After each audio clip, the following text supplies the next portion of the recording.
반갑습니다. 꽃 같은 여러분들에게 별처럼 빛날 미래를 선물하고 싶어서 2026 수능부터 생활과 윤리와 윤리와 사상을 이투스에서 새롭게 가르치게 될 선생님의 이름은 헛꽃별이야.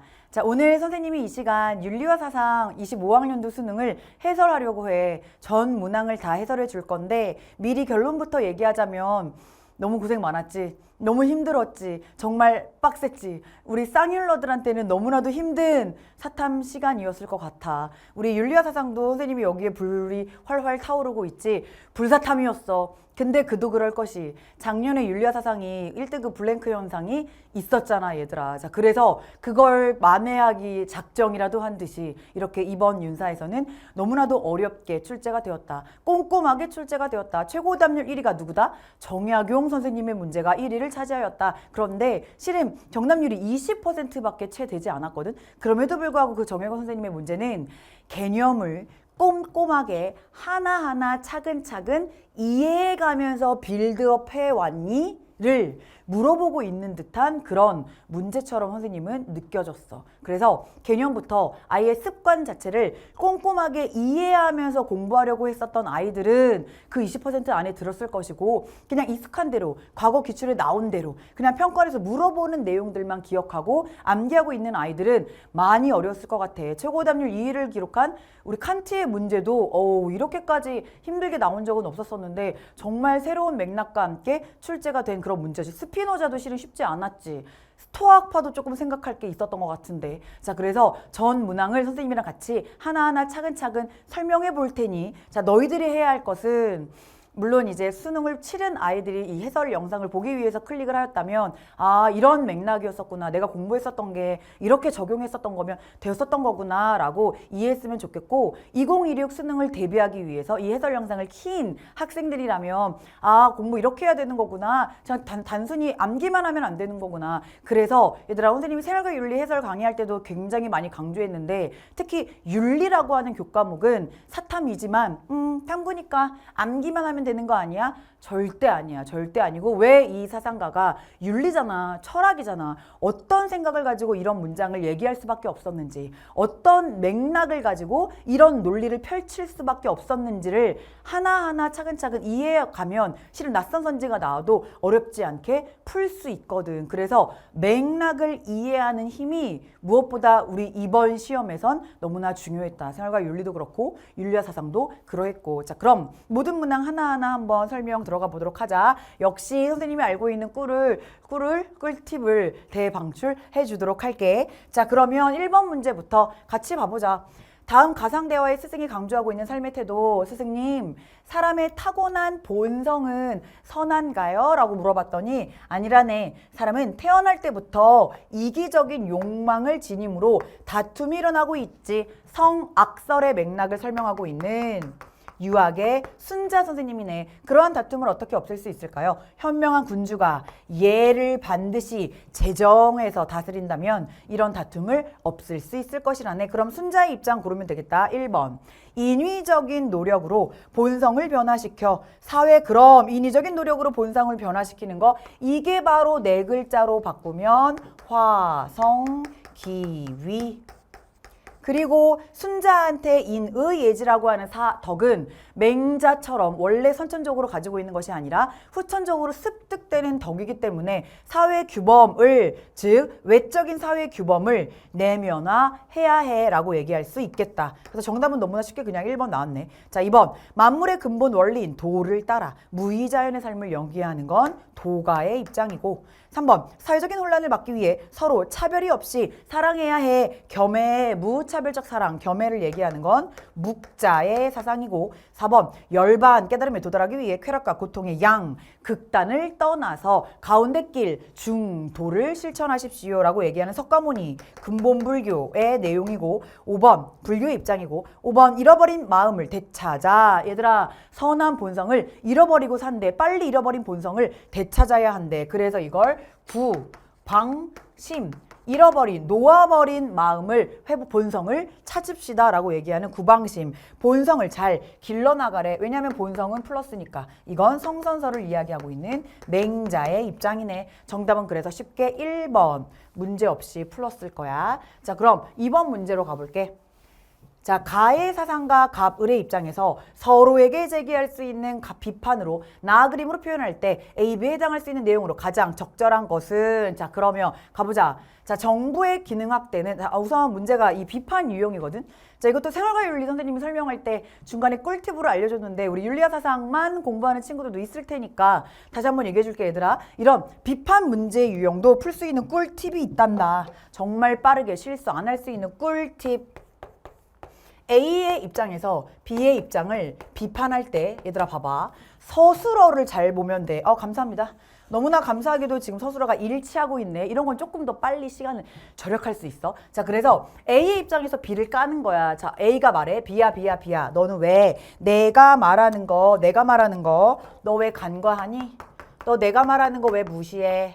B야. 너 왜 내가 말하는 거 부정하는 거야? 자, 이렇게 서술어가 간과 무시, 부정과도 같은 이런 부정형의 맥락의 서술어가 나오면 오로지 그게 정답 선지가 되려면 B가 동의하면 안 돼. 왜? B가 간과무시 부정해야 되니까 오로지 앞사람인 A만 말하면 정답.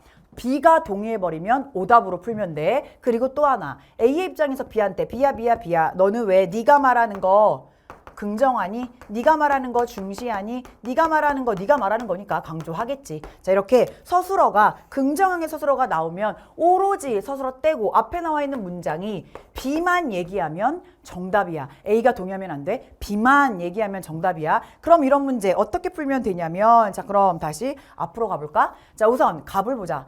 정부의 기능 확대는 정부의 기능이 커졌대. 자, 정부의 기능이 확대됐다라고 하는 건 현재 경제 형태들의 근본적인 파괴를 피할 수 있는 실행 수단이다. 아하, 큰 정부가 좋다고 말하고 있어. 자, 갑은 큰 정부가 좋다고 말하고 정부는 도로 건설, 주택 건축 등의 공공사업을 통해 나왔다. 유효 수요를 창출해야 된대. 왜? 시장이 실패했거든. 시장 힘에 맡겼더니 대공황이 발생했거든. 그래서 정부, 큰 정부를 이야기하고 있는 유효 수요 창출, 테네시강 유역의 댐 건설 사업을, 공공사업을 확장하자라고 이야기했었던 케인즈네. 여기다 쓸까? 케인즈. 수정 자본주의. 아담 스미스의 고전적 자본주의의 시장 실패를 극복하기 위해서 등장한 큰 정부가 갑이고, 자, 그 다음 을은 정부의 경제 계획은 자, 개인의 자유를 철저하게 파괴할 거야. 나는 계획 경제 싫어. 계획 경제로 들어가는 건 시장의 노예의 길로 들어가는 거야 라고, 이런 노예의 길 키워드지 하이에크의 내용이야. 그래서 경제계획 비판하면서 개인들의 개별적인 노력을 조정하는 방법으로서의 자유경쟁은 의식적인 사회적인 통제를 필요로 하지 않을 거야. 자유로운 자생적인 시장의 경제 원리에 맡겨둬라고 이야기하는, 이번엔 정부 실패를 비판했었던, 정부 실패를 보고 안 되겠다. 정부를 작게 해야 되겠다. 작은 정부를 이야기하는 거. 여기다 쓸게. 작은 정부. 작은 정부를 이야기하고 있는 하이에크, 자유주의 하이에크야. 이름은 안 쓸게. 자, 그러면 바로 가보자. 자, 앞사람이 자, 큰 정부야. 여기다 다시 써야겠다. 자, 여기가 큰 정부야. 케인즈라고 했어. 수정 자본주의야. 그리고 뒷사람이, 이건 반드시 써야 돼. 작은 정부인지 큰 정부인지, 이게 바로 가장 큰 좋은 힌트거든. 작은 정부, 시장의 자생적인 질서로 돌아가야 돼. 그래서 하이에크, 자유주의. 자, 그럼 이런 입장에서 A와 B, 자, 뭐라고 얘기할 수 있는지 가보자. 자, A는요, 화살표가 갑에서 출발하니까 갑이 앞사람이 되는 거야. 그래서 A가 정답이 되려면 스스로 간과하다니까 오로지 A만 말하면 정답이 돼. 가보자. A만, 케인즈만. 자, 자유로운 고용과 해고로, 자유로운 고용과 자유로운 해고가 일어난다는 건 이게 바로 노동시장이 굉장히 유연적으로 움직인다는 거야. 노동시장의 유연화라고 얘기하는데, 즉 기업이 해고를 원하면 해고를 쉽게 할 수 있게 하고, 또 많이 고용하고 싶으면 정부의 눈치 안 보고 자유로운 시장에 맡겨서 고용도 막 할 수 있게 노동시장을 유연화한다는 건, 얘들아 추리해봐. 정부의 크기가 큰 거야 작은 거야? 이거 작은 정부지. 왜? 정부의 규제가 실은 적어지는 거니까 작은 정부와 관련된 맥락이야. 그러니까 이건 큰 정부가 얘기할 수 없는 내용이지. 틀렸고. 자, 2번 큰 정부만 말해야 돼. 민주적 방식의 국가 경제 계획이 자 계획 경제를 까고 있네. 개인의 자유를 억압한다고. 얘들아 계획 경제 까면서 노예의 길로 접어드는 거야 라고 얘기했었던 건 오히려 을이지. 을. 이거 너무나 을이 알아. 그래서 이거 을한테 얘기할 수 없는 말이고. 3번 자 A 유효 수요 창출을 위한 투자 정책을. 그렇지. 정부가 투자 정책을 많이 뿌려서 유효 사람들이 돈을 쓸 수 있게 만들어야 돼. 왜? 풍요 속의 빈곤, 대공황이 일어나 버렸거든. 시장이 실패했다고 사람들이 쓸 돈이 없어서 소비를 하지 못하고 있는 상황이야. 그렇기 때문에 유효 수요를 창출하기 위한 투자 정책을 국가가 펼쳐줘야 합니다. 이게 바로 큰 정부의 내용. 당연히 작은 정부한테 얘기할 수 있네. 정답 3번 나왔네. 자, 4번. 자, 이번엔 을이 앞사람이야. 자, 작은 정부가 얘기하자. 사적 소유권과 개인의 경제적인 자율성을 인정해야 된다. 얘들아, 지금 선생님이랑 같이 보고 있는 갑과 을은 모두 다 자본주의에 대한 내용이지. 얘들아, 이 4번 선지는 자본주의자들의 공통점이야. 그러니까 안 되고. 5번 시장경제의 원활한 작동을 위한 법적인 규제가 허용된다는 건 자본주의의 공통점이지. 시장의 원리를 인정하면서 법의 규제도 받아들이기는 해. 다만 이제 정부의 역할이 크고 작냐의 차이가 있는 거지. 자, 이것 또한 역시 공통점. 누구도 간과하지 않아. 자, 그러니까 정답은 3번밖에 안 되겠다. 넘어가자. 정답은 3번. 자, 그럼 3번 문제. 어이구 뜨거워라. 자, 얘들아 5이네. 자, 정답률이 이렇게나 낮았어? 자, 가보자. 자, 3번 문제부터. 너희 힘들었겠구나. 자, 가보자.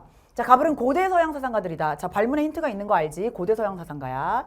자, 그럼 절제는 품성적인 덕으로 지나침과 모자람 사이에 있는 적절한 중용에 의해 보존됩니다. 아리스토텔레스. 절제 있는 사람은 올바른 이성이 규정하는 대로 즐거움들을 마땅히 좋아할 건 좋아하고 마땅히 두려워할 건 두려워하는 게 중용이었다. 여기서 말하는 올바른 이성이란 품성적 덕인 절제라고 하는 건 이성행과 관련된 덕인 지성적 덕, 즉 실천적 지혜의 도움을 받아서 올바르게 우리가 중용을 선택할 수 있지. 자, 그래서 이건 아리스토텔레스의 제시문이고, 절제는 이성적인 존재자에게서 발견되는 덕입니다. 이성이 너무나 중요한 거야. 이 사람에겐. 쾌락의 반대편에 서 있죠. 우리는 중요한 표현이 나왔네. 신과 인간에게 공통적으로 가지고 있는 이성이 있대. 이게 바로 로고스라고 얘기하는, 얘들아 누구야? 어디 입장이야? 스토아 학파의 내용이네. 고대 사상가니까 스토아 학파. 자, 그래서 아리스토텔레스 이성주의 계열의 아리스토와 이성주의 계열의 스토아 학파. 그래서 쾌락의 반대편에 서 있다. 이런 제시문도 들어가 있는 거지. 자, 그러면 하나씩 한번 가보자. 1번.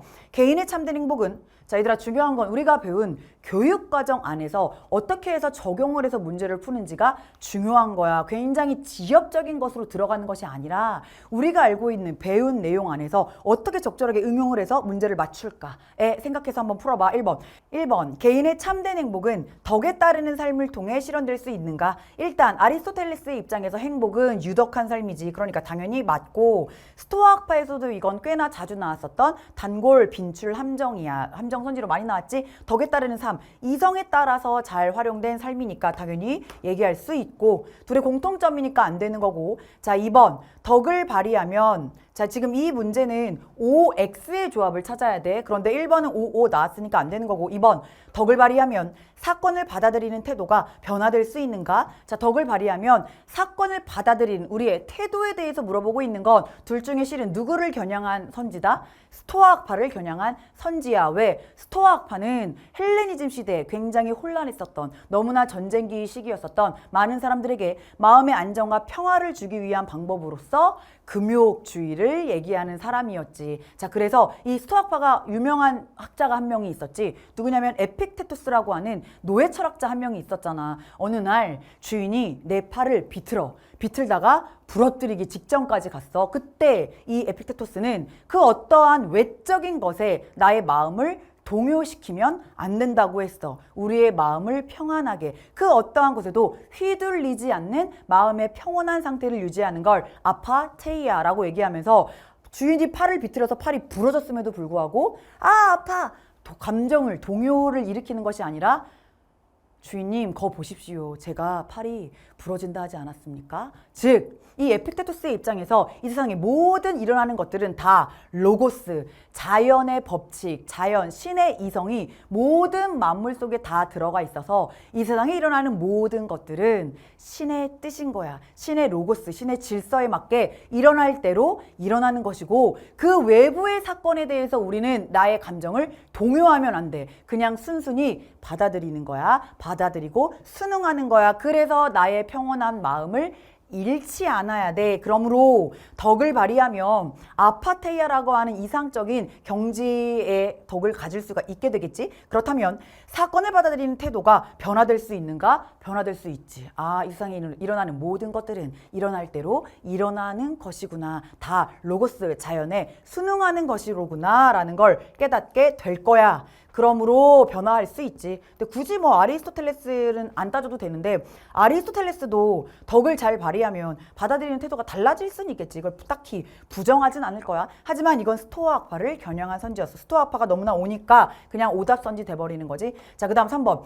덕 있는 삶의 실현을 위한 모든 조건은 자발성의 영역 안에 있는가? 자, 이것도 우리가 배운 범위 안에서 풀자고. 아리스토텔레스가 이야기하는 여러 가지 어려운 내용들이 있을 수는 있어. 하지만 우리는 배워본 적이 없거든. 그럼 우리가 배워보지 않은 내용으로 선지를 낼까? 그렇지 않다라고 하는 거야. 결국 우리가 배운 내용 안에서 이걸 판단할 수 있어야 돼. 결국 덕 있는 삶의 실현을 위해 모든 조건들은 우리 인간의 자발적인 영역 안에 있는가? 자, 우리 과거 기출 선지 중에 스토아학파 선지 중에 이런 게 있어. 아마 익숙하게 본 친구들 있을 거야. 자, 스토아학파 기출. 인간의 정신을 방해하는 것은 사건들 자체가 아니라 사건들에 대한 나 인간의 판단이었다. 사건 자체보다 실은 사건에 대한 나의 생각이 나의 흐트러트리는 정념의 원인이 될 거야. 그러므로 내가 어찌할 수 있는 영역 안에서의 내 마음을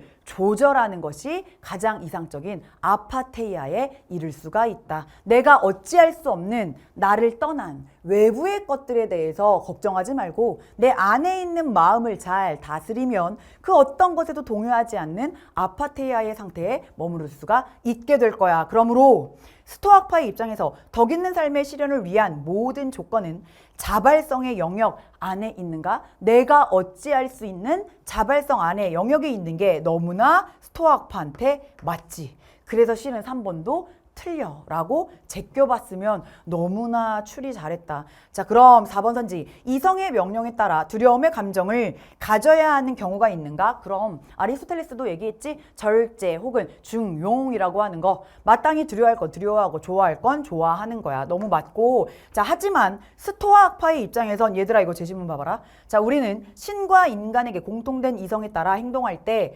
두려워할 것도 없고 해를 입을 것도 없다. 그럼 두려움의 감정을 가질 필요가 있어 없어? 없어. 아파테이아야. 그 어떠한 것에도 휘둘리지 않는 평온한 감정의 상태야. 두려움에 벌벌 떨고 있으면 돼? 안 돼? 안 되는 거지. 그러니까 아리스토텔레스는 O, 스토아학파는 X. 그래서 정답은 4번 찾을 수 있었으면 너무 좋았을 텐데. 자, 5번.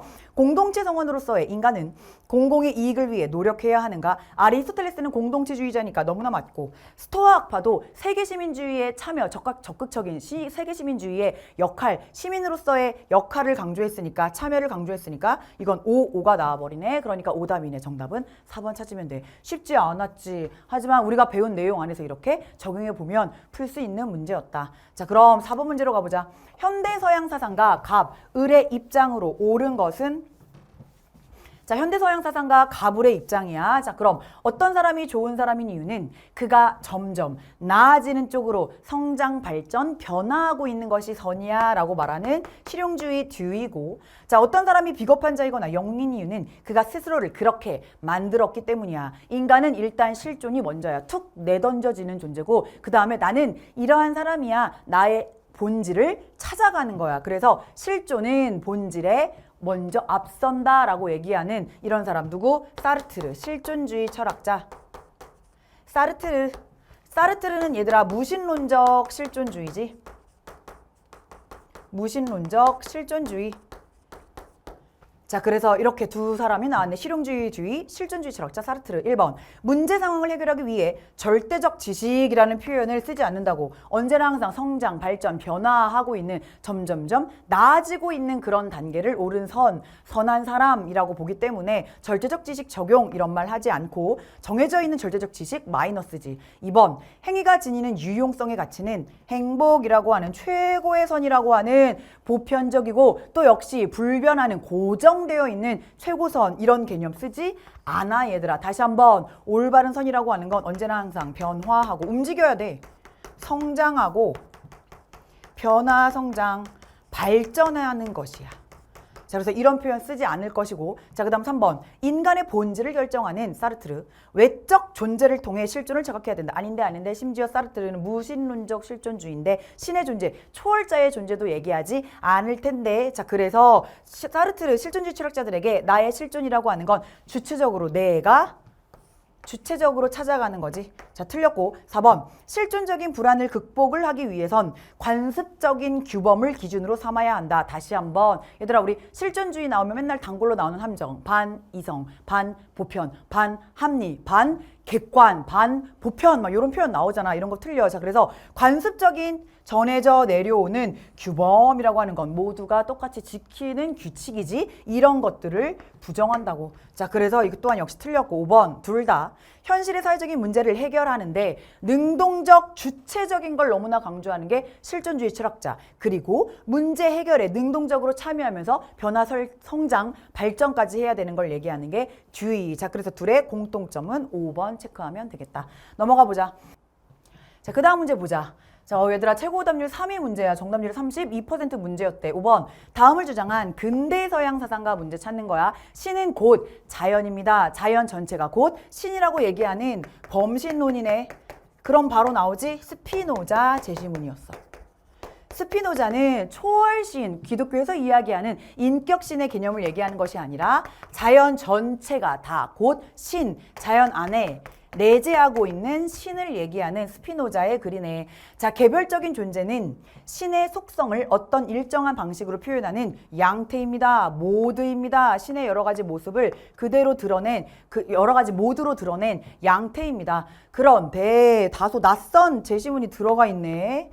자, 얘들아, 낯선 제시문이 있다라고 하는 건 다음 평가원이나 다음 수능에서의 예고편과도 같은 역할을 하니까 이 제시문도 한번 읽어보자. 정서라고 하는 감정은 신체의 활동 능력을 증대시키거나 감소시키는 신체의 변용인 동시에, 변용이라는 표현은 얘들아 스피노자 책에 보면 개별자랑 똑같은 거야. 개별적인 존재랑 똑같은 표현이거든. 자, 감소시키는 신체의 개별자인 동시에 그러한 변용의 관념이다. 그러므로 우리가 그러한 변용의 타당한 원인이 될 수 있다면 나는 그 정서를, 우리 개별자의 타당한 원인이 될 수 있다면 나는 그 정서를 능동적인 정서라고 얘기할 거고, 그렇지 못한다면 수동적인 정서라고 얘기할 거래. 그래서 얘들아, 여기 말 나온 김에 중요한 거 좀 짚고 넘어갈까? 얘들아, 스피노자는 모든 감정과 정서를 부정하는 건 아니야. 스피노자, 자, 모든 정념을 부정하는 건 아니었지. 왜냐하면 스피노자도 이성주의의 계열로서 이성에 부합한, 너무나 맞는, 이성에 합치된, 이성에 따라 적절하게 조절이 되고 있는 적절한 정념, 감정은 인정해. 그 대표적인 정념이 예를 들어 자기 보존의 욕구, 가장 많이 나오는 거. 이거 긍정하잖아. 그리고 또 하나 뭐가 있냐면 스피노자가 이야기하는 가장 이상적인 상태를 뭐라고 이야기하냐면 신에 대한 지적인 사랑, 정신적인 필연성을 가지고 있는 신에 대한, 자연에 대한 정신적인 만족, 이런 표현 쓰잖아. 그래서 모든 정서를 부정하는 건 아니다. 이런 것들이 실은 긍정의 정서가 되는 거야. 막 공포, 막 이런 것들은 수동적인 정서가 될 것이고, 이렇게 긍정적인 정서를 인정하기는 합니다. 자, 그래서 1번 가보자. 신은 유일한 실체, 맞지? 신만이 유일한 실체, 무한한 실체로서 모든 자연 세계에 안과 밖에 존재한다. 밖엔 없어. 자연 전체가 곧 신이야. 자연 밖에 있다고 얘기하면 이건 기독교에서 이야기하는 초월적인 존재를 얘기하는 거라서 밖은 틀렸고 2번 쾌락을 억제해야만 이성의 힘으로 비로소 지복에 도달할 수 있다. 지극한 행복의 상태, 우리 스피노자가 이야기하는 지극한 행복의 상태는 자연의 필연성을 인식하여서 정신적인 만족감을 자연에 대한 즉 신에 대한 직관적인 인식을 통한 정신적 만족감 들어봤지? 신에 대한 직적인 사랑 이런 것들이 스피노자가 이야기하는 지복의 상태인 거지. 쾌락을 억제하기만 하면 지복의 상태에 도달해? 아 그럼 금욕만 하면 지복의 상태에 도달하는 거야? 그건 아니야. 자 그래서 2번 금욕만으로는 안 된다. 이것만으로는 부족한 거야. 안 되는 거고 3번 자연은 인과적인 관계를 넘어선 아닌데 얘들아 기억나? 자 스피노자는 자연을 뭐라고 말했냐면 자연은 자동 기계와 똑같대. 자동 어렵게 생각하지 마. 자동 판매기야. 우리가 A 버튼 누르면 무조건 A 음료수가 나오게 되어 있어. 음료수 자동 판매기라고 생각해봐. B 버튼을 누르면 무조건 B의 음료수가 나오게 되어 있어. 즉 원인과 결과라고 하는 필연성을 가지고 있는 인과관계가 정확한 것이 바로 자연이야. 그러므로 인과적 관계를 넘어선 거 없고 목적도 가지고 있지 않아. 우연성 이런 거 없고 필연성이 맞고. 자 그래서 3번은 그냥 다 틀린 선지고 4번 정념에 속박되지 않은 사람. 그렇지 이게 플러스지. 그 어떤 정념에도 속박되지는 왜냐면 속박이라는 말 자체가 집착인 거니까 당연히 정념에 속박되지 않은 사람은 플러스야. 이성적인 사람이겠지. 이성을 제대로 발휘하고 있는 사람이라면 원인에 대한 명확한 관념에 의존한다. 낯설었지 얘들아. 자 그런데 잘 기억을 더듬어 봐. 스피노자의 입장에서 이 세상의 모든 만물들의 원인이 있대. 스피노자의 선지에서 우리 원인이라고 얘기하면 누구밖에 없어. 신이란 말이야. 신. 자연 전체에 내재하고 있는 신. 이게 바로 자연 전체. 이게 곧 원인이야. 그러므로 신에 대한 명확한 관념에 의존한다. 그럼 신이라고 하는 이런 자연이라는 존재는 필연성을 가지고 있구나. 이런 필연성이라고 하는 관념, 이성적으로 직관적 인식을 통해서 우리 이해하며 살아야 돼, 안 살아야 돼? 살아야지. 그러니까 얘들아 이게 나쁜 말이 아니야. 관념에 의존한다? 그럼 이성주의인데? 이성적인 직관적인 인식, 관념, 인식에 의존해도 돼, 안 돼? 되지. 그러니까 신, 자연이 가지고 있는 필연성이라고 하는 명확한 관념에 의존하면서 사는 게 너무나 맞아. 그래서 신이지, 신. 신에게 의존하는 거 맞다고. 자, 그러니까 정답이 4번 찾았어야 돼. 근데 표현 자체가 너무나 낯설고 어려워서 그래, 많이 어렵게 봤을 것 같아. 자, 그럼 5번. 선은 양태가 지닌 특성으로서 자기 보존을 위한 활동 능력 그 자체다. 자, 자기 보존을 위한 활동, 여기서 위에서도 막 활동을 얘기하고 정서적인 능동적인 감정은 괜찮대 라고 얘기하면서 정서는 신체의 활동 능력을 증대시키거나 감소시킬 건데 그런데 이 정서의 종류가 두 가지가 있을 거래. 능동정서와 그 다음 수동정서가 있어. 자 그렇다면 자기 보존이라는 표현이 나왔으니까 우리에게 너무나 익숙한 이거. 자 스피노자의 입장에선 자기 보존의 욕구를 긍정한단 말이야. 그래서 심지어 스피노자는 뭐라고도 말하냐면 자기 보존의 욕구를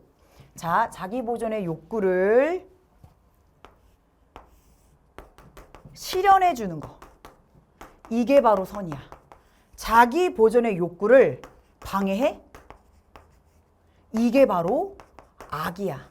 이렇게 얘기해. 그래서 자기 보존을 위한 활동 능력을 가지고 있다는 거 그 자체가 선이라고 보지 않고 이 자기 보존의 욕구를 긍정적으로 유익하게 실현시킬 수 있는 거 이게 바로 선. 방해하는 게 악. 그래서 그 자체에 이런 표현 쓸 수가 없다. 정답은 그래서 4번 체크하면 돼. 어려웠을 것 같아. 하지만 개념으로 돌아가서 차곡차곡 하나하나 내 것으로 만들어야 돼. 자 그럼 6번 문제로 가보자.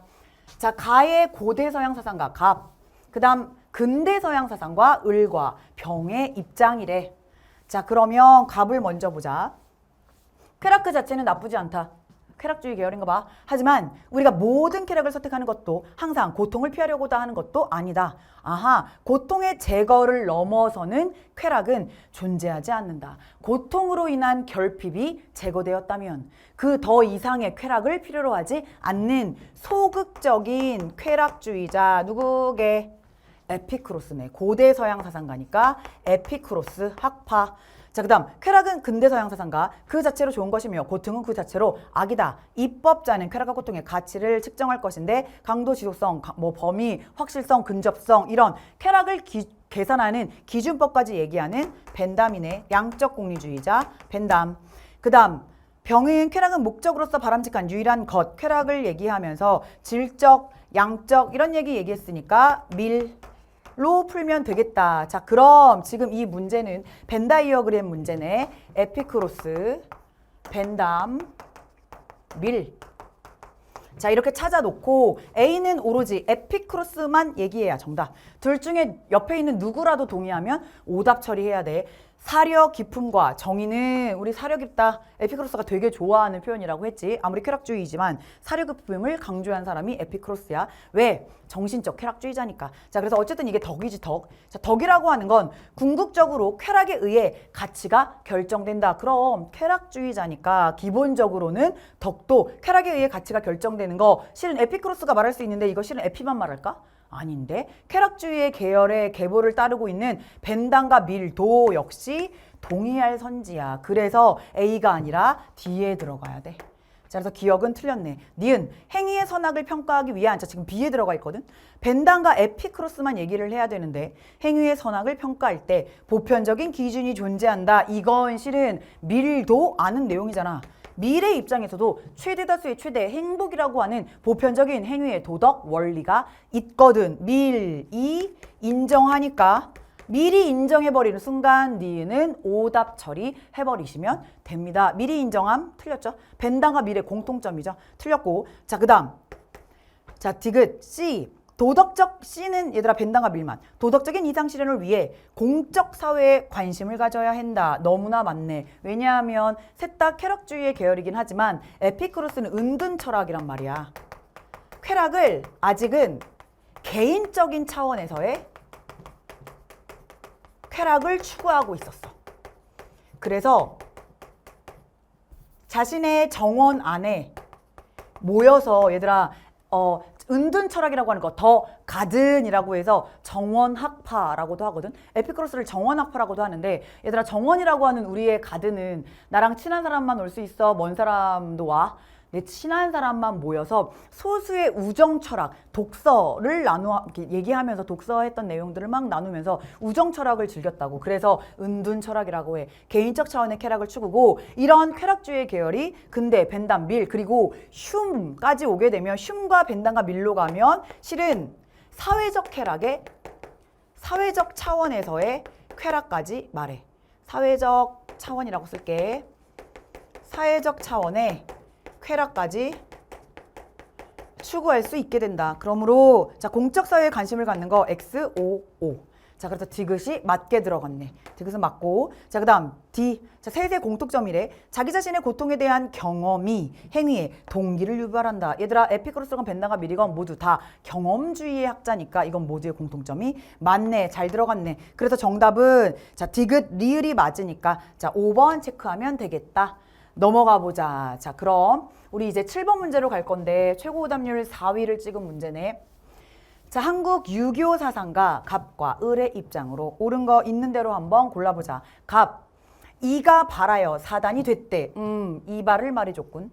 이가 발해서 사단이 됐는데 여기서 발하는 바탕은 기이지만 발하게 해주는 바탕이 기이지만 실제로 그렇게 발하게 하는 것은 실은 이다. 이가 발하게 한 거다. 이것은 마치 사람이 말을 이끄는 주인이 되는 거고 가는 것은 말이지만 말을 가게 하는 건 사람인 것과 똑같다. 그래서 이가 발한 게 사단, 이발을 인정하였으니 이건 이기호발의 관점인 이황으로 찾으면 되고 을, 사람은 말이 아니면 출입하지 못하고 말은 사람이 아니면 궤도를 잃는 것처럼 이와 기는 떨어질래야 떨어질 수가 없다. 떨어질 수 없는 거 이기불상. 리의 측면을 더 강조하는 사람 이. 다만 성이 발한 이후에 이를 위주로 기를 위주로 말하는 것에 차이가 있더라도 이와 기가 서로 발하는 것, 즉 이기 호발은 아니다. 이왕을 까고 있는 이의 입장이네. 자 그렇다면 가보자. 앞사람이 이왕, 여기다 쓸게. 자 앞사람이 이왕이었고 뒷사람이 이가 됐거든. 자 그러면 갑, 이왕은 정이라고 하는 건 그 연원에 따라 이나 기로만 존재한다. 얘들아 잊지 마. 이건 이미 주자 이래로 선생님이랑 훈련했었던 거야. 주자가 말했잖아. 자, 마음의 본체는 성이고 그 마음의 작용이 정이다. 성은 발동 이전이고 정은 발동 이유다. 우리의 성이 현실에 있는 사물에 있는 것들과 감응하여 정으로 표출, 발동이 된다면 표출된 모든 것들은 이 세상 모든 것들은 뭐 플러스 뭐?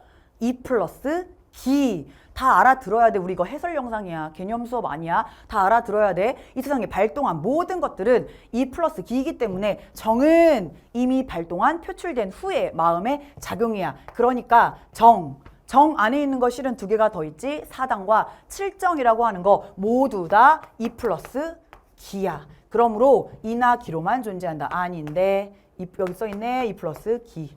자, 그래서 틀렸어. 자, 니은.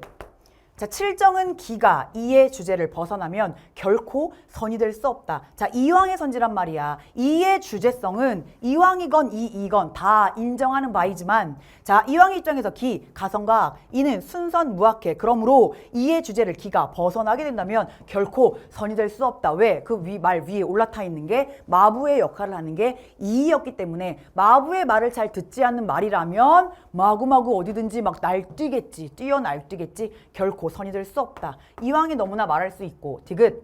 사단은 반드시 성이 발해야만 드러나는 얘들아 사단은 정이니까 성이 즉 발해야만 드러나는 마음의 작용이다. 다시 한번 아까 선생님이 얘기한 건 이건 이미 주자부터 얘기한 거야. 미안. 자, 주자 선생님이 말하길 마음의 본체가 성이요 마음의 작용이 정이다 라고 얘기했으니까 정이라고 하는 사단은 마음의 작용인 게 너무 맞아. 잊지 마. 이건 주자 이래로 얘기한 거니까 이왕 이이 모두 다 말할 수 있어. 자, 그래서 디귿은 맞네. 자, 그럼 자, 리을 가자. 갑과 을 둘 다 이는 기가 바라게 되는 원인과 근거가 된다. 자, 이는 자, 기가 바랄 수 있는 거 기발 이승은 둘의 공통점이지. 칠정은 기발 이승인 건 둘의 공통점. 다만 기가 바랄 때 기가 바라게 하는 원인, 까닭, 소이. 원래 이 선지는 되게 이이한테 많이 나왔었던 내용이다. 그런데 제시문에 여기 넣어줬어. 자, 여기서 바라는 바탕은 기이지만 실제로 그렇게 바라게 하는 까닭은 이다라고 제시문에도 힌트를 주면서 리을의 공통점으로 출제했기 때문에 역시 이왕도 얘기할 수 있는 내용이 맞더라. 자, 그래서 정답은 니은 디귿 리을을 체크한 5번을 찾았어야 해. 너무 잘했다. 자, 그러면 8번 문제로 가보자. 자, 8번은 다음에 그림의 강영자가 자, 지지해야 할 입장으로 가장 적절한 거 한번 찾아볼게. 자, 민주주의는 어원상 국민과 통치의 합성어로 국민의 지배를 의미합니다. 하지만 국민과 통치라는 단어가 갖는 의미는 무엇이든지 간에 민주주의는 국민이 실제로 지배한다는 것을 뜻하지 않습니다. 그럼 뭔데? 모든 국민이 동의할 수 있는 공동선거 같은 것도 존재하지 않거든요. 따라서 민주주의는 자, 정치적인 결정에 도달하기 위한 제도적 장치에 불과합니다. 그냥 수단일 뿐이라고요. 국민들에 의한 민주정치가 목적이 되는 것이 아닙니다. 그럼 뭔데? 정치 엘리트들을 국민이 표를 얻기 위한 즉 선거를 통해서 엘리트들을 선출하는 것이 민주주의의 내용인 겁니다. 라고 얘기하는 엘리트 민주주의 슝 패턴의 엘리트 민주주의에 대한 내용이었다.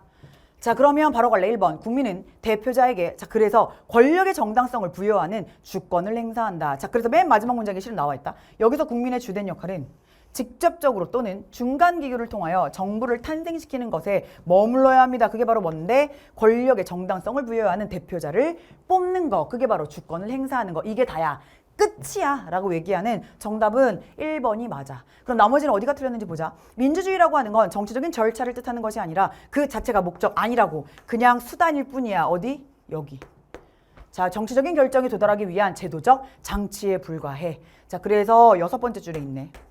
6번째 줄에 나와 있고, 자, 3번. 정치적인 의사결정에서 일반 시민은 소수 정치인들보다 훨씬 덜 합리적이래. 그래서 정치를 엘리트들에게 맡기래. 이거 너무나 많이 나왔었던 내용이지. 합리적이다. 틀렸고. 4번. 국가 구성원의 모두가 의지가 반영된 유일한 공동선이 존재하지 않다라고 역시 4번째 줄, 5번째 줄에 거의 독해 문제처럼 나와 있어. 자, 그래서 4번은 역시 틀렸고. 자, 5번. 정치 엘리트는 국민 여론으로 형성된 정책의 집행자 역할만 한다? 아닌데. 자, 엘리트를 뽑았으면 이제 엘리트가 입법도 할 거야. 국민 여론으로 형성된 정책? 아니야. 우리 국민들은 투표, 선거, 대표를 뽑는 일만 할 거야. 그래서 입법권도 실은 엘리트들에게 있어. 자, 그러므로 5번도 틀린 거네. 정답은 1번 체크하면 되겠다. 자, 그럼 9번 문제로 가보자. 자, 우리 9번 문제는 고대 동양사상가 갑 을의 입장이네. 자, 그러면 3점짜리야. 자, 갑 호연지기, 넓고 크고 그러하게 굳세고 당당한 기운. 호연지기는 지극히 크고 강하며 도와 의를 짝으로 삼는다. 이것은 의가 쌓여서 집의 라는 단어가 나왔고, 이루어지는 것이지 한 번에 의로운 행동으로 생겨나는 것이 아니다. 반복적으로 의로운 행동을 모아서 호연지기가 가지고 있으면 우리 대장부라고 얘기하고 싶은 맹자제시문이 나왔고, 좌망은 장자가 이야기하는 수양법이지. 자신의 육신과 총명을 모두 무너뜨려서 그 형체와 지식을 완전히 떠나는 것이야. 즉 인간적인 감각, 인간적인 관점을 좌망, 심지하여라 라고 얘기하는 장자. 자, 그러면 있는 대로 한번 골라보자. 자, 맹자랑 장자야. 자, 그럼 기억. 맹자는 대인도 삶이 궁핍해지면 양지를 잃게 된다. 아닌데. 맹자의 무왕산, 무왕심 이론. 대인, 대장부, 군자, 선비는 아무리 생업을 보장을 받지 못한다고 하더라도 일정한 도덕적인 마음 유지해야 돼, 안 해야 돼?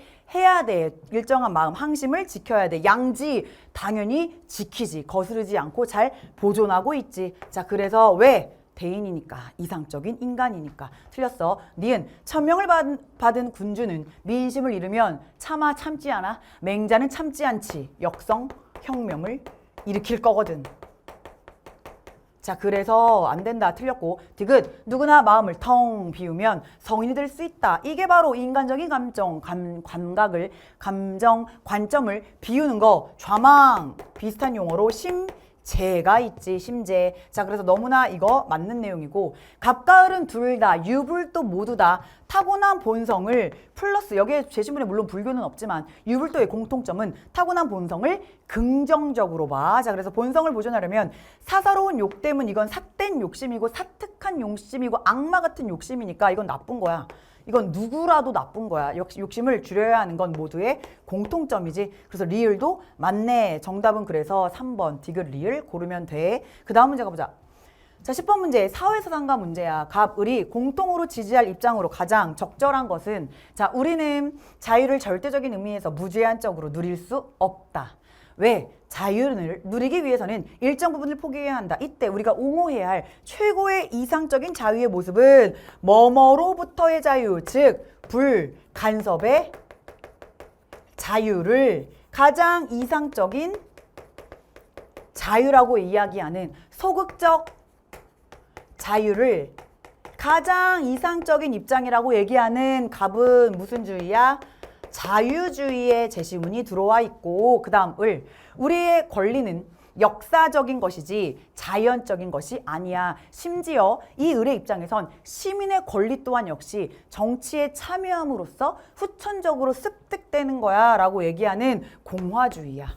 공화주의에서 이야기하는 자유의 모습은 누구도 자의적인 의사를 타인에게 강요할 수 없게 만든다. 이게 바로 비지배적 자유를 가장 이상적으로 이야기하는 공화주의. 자, 그래서 우리 공화주의와 자유주의가 나왔으니까 우리 선지 보기 전에 이 둘의 공통점을 좀 쓰고 가자. 자, 자유주의건 공화주의건 이들의 공통점은 어디서 써줄까? 여기서 쓰자. 여기서 써줄게. 자, 공통점은 둘 다 법에 의한 정당한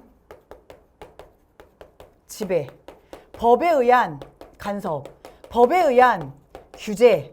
당연히 모든 법을 부정하는 건 아니야. 자유주의가 이야기하는 불간섭의 자유를 보장해주는 법, 공화주의가 이야기하는 비지배적인 자유를 보장해주는 법, 지배, 간섭, 규제를 인정해. 그리고 둘 다, 하나만 더, 둘 다 아무리 우리 자의적이라는 표현이 공화주의에서 굉장히 많이 나오는 표현일지라도 자유주의의 입장에서도 타인에 의한 자의적인 지배는 당연히 플러스야 마이너스야? 이거 마이너스지. 이거는 없어야 되는 건 이 둘의 공통점이 될 거야. 자, 공통점이야. 짚고 넘어가고 1번 갈게. 자, 공통으로 지지할 입장이거든. 1번. 개인이 지니고 있는 천부적인 권리를 보장하기 위한 제도가 필요한가? 얘들아, 우리 인간 시민들의 권리를 천부인권, 자연권의 맥락으로 강조하는 건 자유주의야. 우리 실은 공화주의는 X인 거 실은 제시문에 있다. 1번 선지 여기. 우리의 권리는 역사적인 것이지 자연적인 게 아니야 라고 알려줌. 다 알려줌. OX 틀렸고. 2번 비자의적인 권력의 존재는 그럼 자의적이지 않은 권력의 존재란 말이야. 이게 바로 대표적으로 올바른 법에 의한 지배를 말하는 거야. 언제나 개인의 자유를 침해하지 않아. 왜? 정당한 법에 의한 지배, 간섭 규제는 인정하거든. 둘 다 X. 3번 개인의 자유는 타인에 의한 간섭의 부재만으로도 실현될 수 있다. 간섭만 안 하면 진정한 자유가 실현되는 거야. 누가 절대 X야?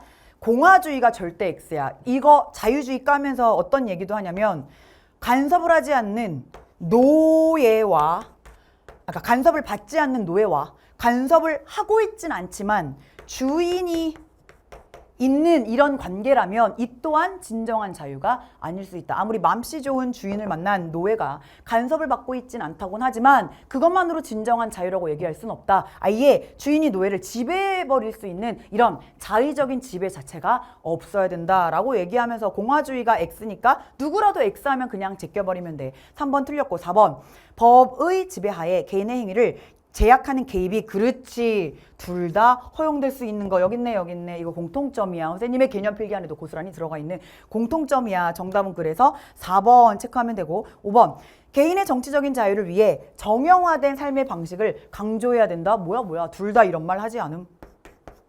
자, 그래서 정답은 4번 넘어가자. 자, 우리 11번 문제로 갈게. 근대 서양 사상가 갑, 을의 입장으로 가장 적절한 것만을 골라보자.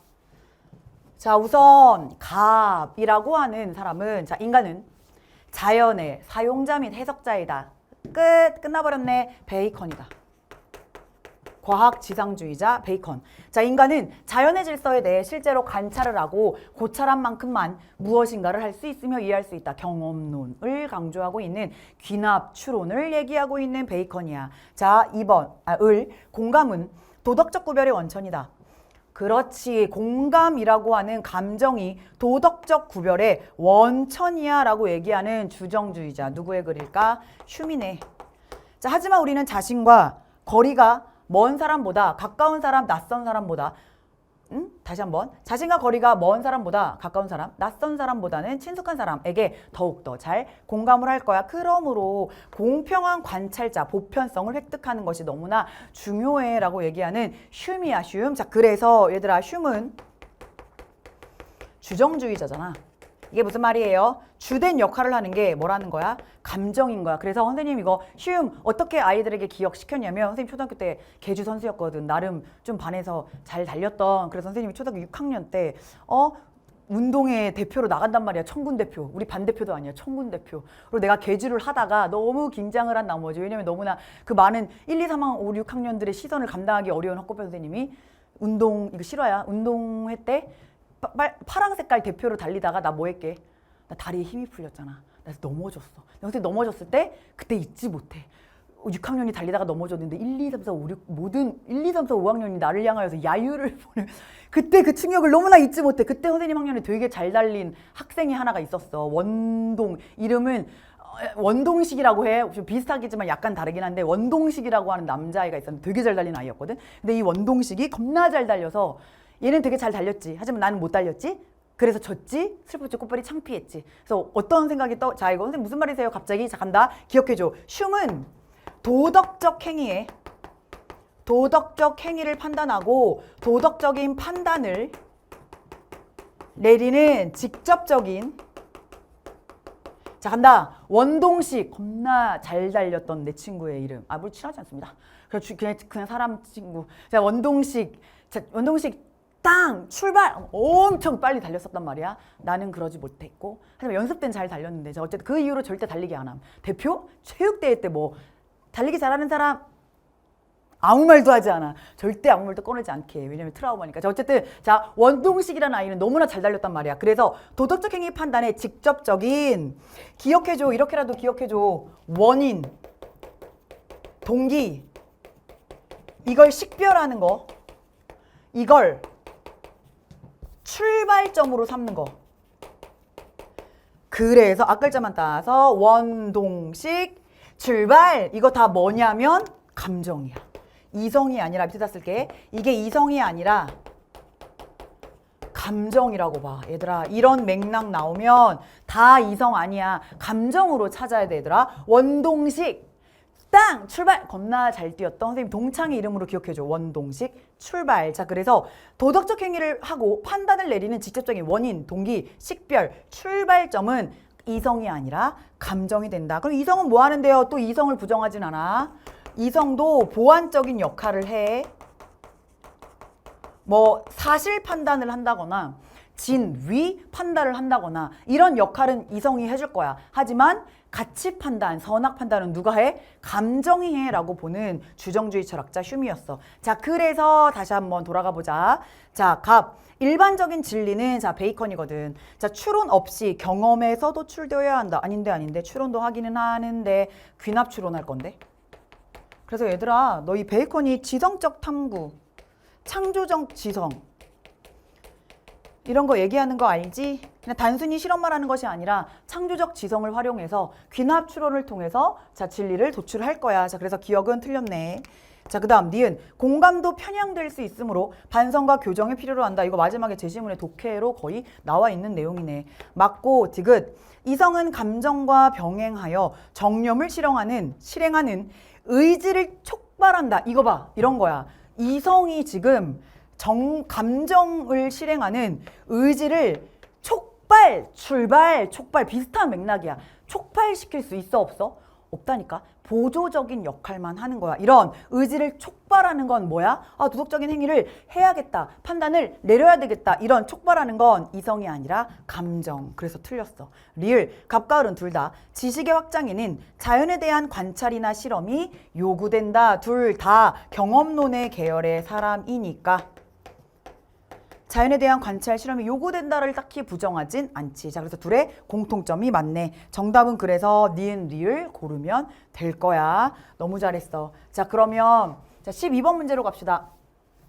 사회사상가 갑을의 입장으로 적절한 것만을 보기 위해서 있는 대로 고른 것은 자 3점짜리네. 자 평화는 국가 간의 계약 없이는 구축될 수도 없고 보장될 수도 없다. 영원한 평화, 영구 평화를 얘기하고 있어. 특별한 종류의 평화 연맹이 필요하대. 그리고 평화 조약에 의해 당장 일시적으로 눈앞에 있는 전쟁은 종식시킬 수 있겠지만 중단될 수는 있겠지만 전쟁 상태가 영원히 종식되려면 평화 연맹에 모든 나라가 가입을 해야 된다. 라고 말하고 싶은 이 사람은 누구냐면 칸트의 영구 평화론이네. 자, 그 다음 을. 평화는 어떠한 폭력도 없는 상태이며 비폭력적인 방식으로 실현해 나가야 한다. 갈퉁. 평화는 오로지 폭력이 아니라 평화적인 수단으로만 달성할 수 있고 평화의 종류를 두 가지로 얘기했지. 소극적 평화와 적극적 평화. 직접적 폭력의 제거는 물론이고 간접적 폭력까지 제거해야 된대 라고 얘기하는 갈퉁이야. 자 그러면 가보자. 칸트랑 갈퉁이야. 각 국가는 자유보장을 위해 평화연맹에 주권을 위임하면 아우 너무나 많이 나오는 세윤에서도 엄청 나오는 함정이다. 평화연맹에 주권 주면 돼? 안 돼? 안 돼. 평화연맹한테 주권 줘버리면 단일한 세계정부를 얘기하는 거라고. 전 세계의 모든 국가를 하나의 국가로 연결하려고 하는 것이 절대 아니라고. 이거 틀렸고. 니은 경제적 불평등에 의한 갈등. 자 인간 소외.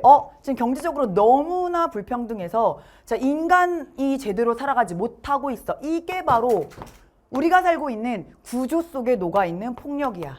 구조적 폭력이지. 이게 바로 간접적 폭력의 예시가 되겠지. 그러므로 평화 실현을 방해한다. 그럼 구조적 폭력이 존재하고 있으니까. 자, 그래서 너무나 맞고. 자, 그다음 디귿. 폭력 주체에 의도성이 없는 경우에는 폭력이 성립되지 않는다. 겁나 폭력을 행사했어. 그런데 나 의도하지 않았어. 이러면 돼, 안 돼? 안 돼, 얘들아. 즉, 간접적 폭력은 반드시 의도적인 건 아닐 수 있어. 반드시 의도적이지 않은 간접적 폭력도 역시 폭력인 게 맞거든. 자, 그러므로 틀렸고. 평화를 위한 예방적 처방 없이 진정한 평화는 불가능하다. 갈등 너무나 예방을 얘기하지. 폭력을 예방하는 거 얘기하고 평화를 위한 예방적 처방 그게 바로 칸트의 입장에선 9개의 확정조항 3개랑 6개의 예비조항 합쳐서 9개의 영구평화 그 조항들을 얘기할 수가 있겠지. 그래서 둘 다 공통점이네. 예방적인 처방이 필요합니다. 자, 정답은 그래서 정답은 니은 리을이 들어가 있는 3번 체크하면 돼. 자, 그럼 그 다음 문제 갑시다. 아이고야 20%야? 어마무시하지. 자, 얘들아 정약용의 문제야. 근데 이게 과연 20% 받을 만한 문제였을까? 자, 얘들아 꼼꼼하게 자 단어로 외우지 말고 우리가 암기하는 기계가 아니잖아. 왜 이런 말을 정약용이 하고 있는 것인지를 이해했었어야 돼. 자, 그래서 이거 제시문 단위 시작으로 해석을 하는 사람 단시설. 단시설이 무슨 뜻인데?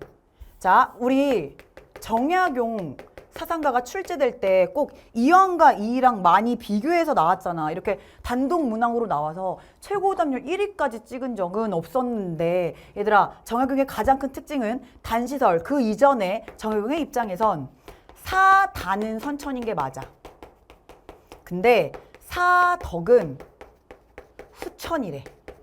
후천적으로 형성되는 거래. 사덕은 우리의 본성 속에 내재하는 이법적 실체? 그런 표현 쓰지 말라는 거야. 왜? 우리의 본성 속엔 기호가 들어가 있으니까. 영지의 기호와 형구의 기호로 얘기할 거니까. 그래서 사단을 시작으로 사단을 단서라고 해석하지 말고 실말이라고 해석하지 말고 사단을 시작으로 사덕을 형성할 수 있는 거야. 어떻게? 사덕은 후천적이니까. 이걸 얘기하는 게 정약용 선생님이셨다. 자, 그래서 바로 갈래. 1번. 부모에게 효도하고 형을 공경하는 덕이. 야, 얘들아 봐봐. 사덕이 측은지심은 사단이잖아. 사덕이 사단의 근본이다 라고 얘기해버리면 얘들아 이거 맥락 봐. 사단을 시작으로 사덕을 나중에 후천적으로 만드는 거니까 정약용의 입장에선 그럼 사단이 근본이게 사덕이 근본이게 원래 있는 걸 열심히 실천해서 새롭게 만들어내는 게 사덕이니까 그럼 근본은 뭐야? 원래 있는 게 근본이겠지. 그러니까 사덕이 사단의 근본이 아니라 틀렸지. 사단이 근본이라고 얘기해야 되지. 이건 얘들아 맥락이야. 외우는 게 아니라. 자, 2번. 형구의 기호는 동물과도 같이 공유하고 있는 기호라고 얘기했어.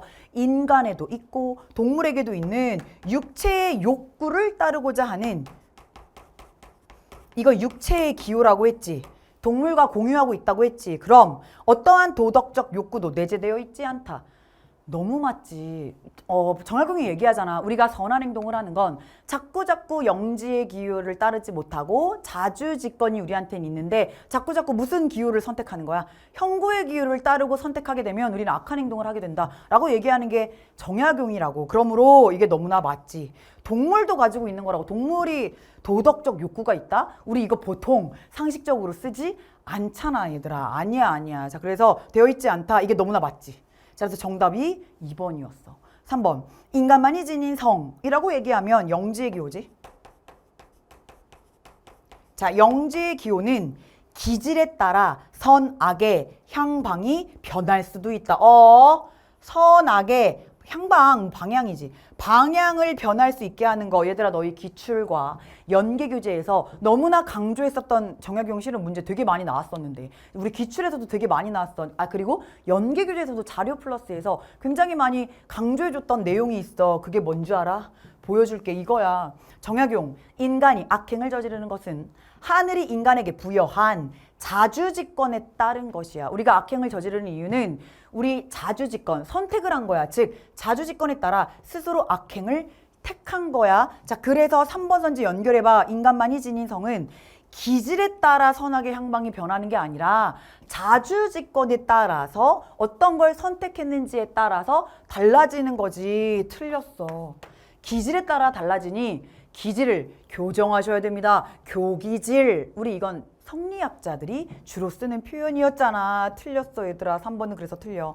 4번 선을 좋아하는 마음은 이게 바로 역시 영지의 기호네. 4번도. 자, 영지의 기호는 인간에게 뭐야? 자유의지로 부여된 천명이다. 얘들아, 영지의 기호의 동의어가 도의지성, 천명지성인 건 맞아. 천명지성인 건 맞거든? 근데 뭐야? 우리의 지금 영지의 기호가 자유의지 안에 들어가 있다고?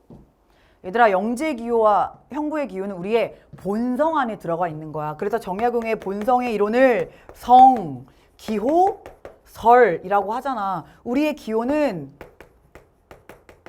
본성. 이봐 얘들아, 어려운 내용이 아니라 가장 센 기초 중에 기초를 가지고 장난을 치고 있어. 영지의 기호와 형구의 기호는 우리의 본성 안에 있는 거지 자유의지 속에 들어가 있는 게 아니야 얘들아. 자, 그래서 틀렸어. 4번도 틀리고. 5번 12지심을 시작으로, 오케이? 사단을 시작으로 삼아 확충하면 또 시작됐네. 얘들아, 성으로서의 지를 다 맞아. 다 맞아. 지는 인의 예지라고 하는 사덕이거든. 사단을 시작으로 사덕을 형성하는 건 다 맞아. 근데 뭐가 틀려? 여기가 틀리지. 여기 성이라고 얘기하면 본성이잖아. 본성으로서의 지를 형성한다? 그럼 지금 본성이 또 인의 예지라고 하는 사덕이 되어버리는 거니까. 잊지 마 얘들아. 이거 센 기초 중에 기초. 1번 중에 1번이야. 정약용이 이야기하는 본성은 기호야, 기호. 사덕이 아니라 영지의 기호와 형구의 기호. 그래서 그냥 기본 개념에 충실해서 5번도 X였다. 정답은 그래서 2번을 찾으면 됐었는데 이거를 너무나 많이 틀렸다는 거지. 그래서 얘들아, 반성했으면 좋겠어. 아, 진짜 개념이 정말 중요하구나. 그리고 개념을 그냥 겉핥기로만 알고 암기하고 있는 게 아니라 정말 이게 어떤 뜻이고 이런 거고 인과관계, 시작과 끝 이런 것들까지 똑똑히 이해할 필요가 있고. 어렵잖아 얘들아. 스트레스 받지 마. 이해하면 가지고 놀 거란 말이야. 자, 그래서 정답 2번 체크한 친구들 맞췄겠네. 20%의 아이들. 잘했다. 14번 문제로 가보자. 자, 모든 사람은 선이라는 개념을 가지고 있다. 실천 이성에 부여된 제1 원리는 선이라는 개념 위에 세워졌다. 중세서양 사상 간에. 자, 그래서 선은 모든 것이 추구하는 것이고 그 원리에 따라 자연법, 선을 행하고 악을 피하라 라고 하는 거 자연법 제1의 원리를 얘기하고 있는 아퀴나스네. 중세 기독교 철학자 아퀴나스. 자, 그럼 1번. 아퀴나스는 자연법 사상가지. 인간의 이성적인 본성에는 신의 의도로 향하는 선한 성향이 있다. 이게 바로 자연적 성향, 자연적 경향성, 자연적인 본성. 이거 다 뭐예요? 자연법. 자연법이 있지. 틀렸고. 2번 인간의 도덕적인 의무는 이 자연법을 마땅히 따르는 게 의무야. 그래서 우리 아퀴나스를 의무론의 사상가로 배우기도 해. 자, 그래서 의무는 인간 본성에 부여된 원리에 기초해야 된다. 이게 바로 자연법. 역시 이 원리도 자연법이니까 기초해야 된다. 맞네. 정답은 쉽게 2번 나오네. 3번 인간의 자기 보존을 위한 노력 그 자체는 선이지. 왜요? 이 자연법의 구체적인 내용의 첫 번째가 자기 보존의 의무, 두 번째가 종족 보존의 의무, 세 번째가 진리 추구의 의무니까. 자, 그래서 틀렸고. 4번 자연법의 근거한 실정법을 준수하기만 하면 참된 행복에 도달한다. 아니야. 중세 기독교 사상가는 인간의 노력만으로 참된 지복의 상태에 도달할 순 없어. 플러스 누구도 필요해? 신의 은총이 필요하지. 신의 구원이 필요하다고. 자, 그래서 하기만 하면 안 돼요. 인간의 힘만으로는 안 됩니다. 5번 인간법. 이게 곧 실정법이지. 인간이 만든 법이 자연법에 위배되어도 그러한 법은 영원법에 부합할 수 있다. 아닌데.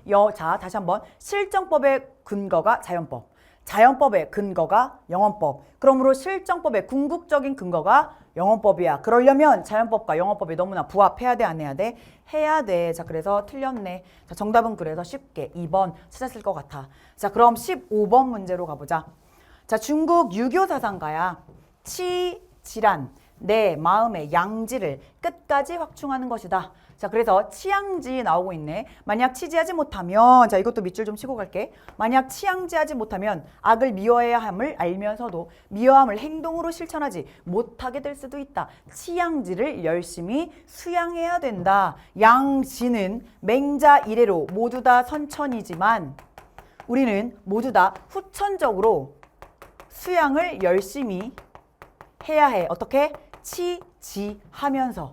자, 그래서 이렇게만 치양지의 내용을 담고 있으니 왕양명의 글이 되겠고, 을은 치질한 모든 사물 각각의 이치를 아는 것이다. 아하, 모든 사물 안에 각각의 이치가 있나 봐. 우리 인간한테만 있는 게 아니라 사물한테도 있나 봐. 그러므로 치지하면 알지 못하는 바가 없으니 그 불선을 행해서는 안 된다는 것을 알게 될 거다. 각각의 모든 사물의 이치가 있다라고 얘기했으니까 아랫사람을 주자로 풀어야겠다. 자, 그러면 1번. 자, 갑. 양명의 입장에서 마음의 천리가 양지지. 양지를 깨달아. 자, 객관적인 사물이 지니고 있는 이치를 알 수 있다. 자, 양명의 입장에선 객관적 사물이라고 객관적인 지식을 알게 된다. 아니지. 이것도 선생님의 개념 필기에 다 있다. 자, 객관적으로 사물이 가지고 있는 지라고 표현하면 이건 주자의 표현이고, 양명의 입장에선 모든 이치는 다 내 마음 안에 있으니까 내 마음 안에 있는 양지라고 하는 천리를 잘 올바르게 깨달아서 객관적인 사물이 아니라 사물에게 올바로 대하기만 하면 돼. 올바르게 대하기만 하면 내 마음 안에 있는 주관적인 지를 얻게 되는 거지. 자, 그래서 다시 한번 객관적 사물이 지닌 이치를 알 수 있다. 이런 말을 양명이 하지 않습니다. 내 마음 안에 있는 지를 온전하게 치양지했을 때 그제서야 사물이 이치를 습득할 수 있다라고 얘기하거든. 얘들아, 이게 개념 설명이 아니라 해설 강의이기 때문에 너무나 하고 싶은 말이 많고 너무나 가르쳐주고 싶은 꿀팁이 많지만 그것은 개념의 별 시간으로 선생님 넘어가도록 할게. 얘들아, 그때 자세하게 가르쳐줄게. 선생님 그림도 그려가면서 알려주게 될 거야. 자, 그래서 얘들아 다시 한번 마음의 천리를 깨닫는 건 맞는데 객관적 사물이 지닌 이치를 알 수 있다. 이런 표현을 양명은 쓸 수가 없어.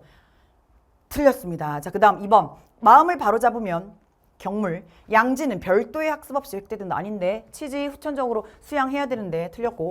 자, 3번. 성선은 인간의 본성이 선하다고 하는 건 측은지심의 실마리인 인을 통해 확증된다. 사단의 이거 봐라 또 시작됐구만.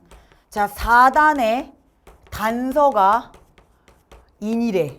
지금 이 문장을 그대로 해석해 보면 사단의 단서가 인이래. 얘들아, 이거 맹자 이래로, 자, 양명과 주자는 맹자의 성선설을 그대로 이어받은 사람이야. 자, CF 맹자 이래로 사단이 사덕의 단서, 이렇게 말해야 맞지. 선생님 뭐예요? 말장난. 아닌데 이거 말장난 아닌데. 이거 되게 기본적인 건데 얘들아. 측수사시라고 하는 사단이 사덕의 단서라니까. 인의예지의 단서야. 한 번만 간략하게 설명해 줄게. 한 번만.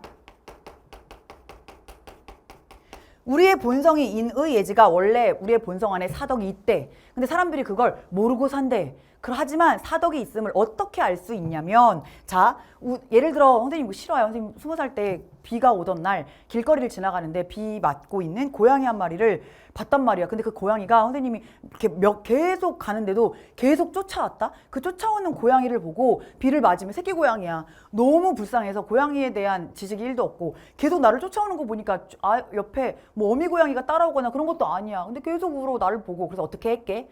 양주.